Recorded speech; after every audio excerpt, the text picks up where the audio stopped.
ఏం ప్రభావితం చేయాలి? అలాంటి పరిస్థితులన్నీ నీ దగ్గరికి వచ్చినా కానీ నీవే ఇతరుల్ని ప్రభావితం చేసే వ్యక్తివి అవ్వాలి. నువ్వు ప్రలోభపడటం కాదు, నువ్వు ప్రభావితం అవటం కాదు. నీ భక్తిని చూసి, ప్రార్థనా జీవితం చూసి, విశ్వాసాన్ని చూసి, నీకున్న నమ్మకాన్ని చూసి నువ్వు అనేకులకి మాదిరిగా ఉండాలి.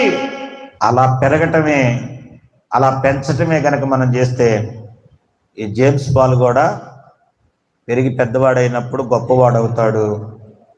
పరిస్థితులకి వణికిపోడు, బలహీనతలకు లొంగిపోడు. పరిస్థితులు, రోగాలు తనని ఇన్ని తినేటనికి చూసినా కానీ తండ్రుల మాటకి ఇతడు ప్రభావితం కావట్లేదు. తనతో ఉన్నటువంటి పిల్లల మాటలకి ఇతడు ప్రభావితం కావట్లేదు. దేవుడు వచ్చి దేశాన్ని శపించకుండా దేశాన్ని, ప్రజలను దీవించినట్లుగా ఇతడు ఒక పని చేస్తున్నాడు.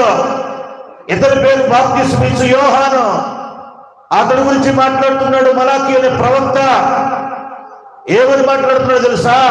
దేశమును నేను వచ్చి శపించకున్నట్లు ఈ యోహాను తండ్రుల హృదయాలను ఏం చేస్తాడంట? పిల్ల తట్టుకు దిగుతాడంట. పిల్లల హృదయాల్ని, పిల్లలకి ప్రభావితం కావట్లేదు, పెద్దలకి వాళ్ళని, తండ్రుల్ని ప్రభావితం చేసి, పిల్లల్ని ప్రభావితం చేసి, ఇరువురిని దేవుని దగ్గర తీసుకొచ్చే శక్తిమంతుడు.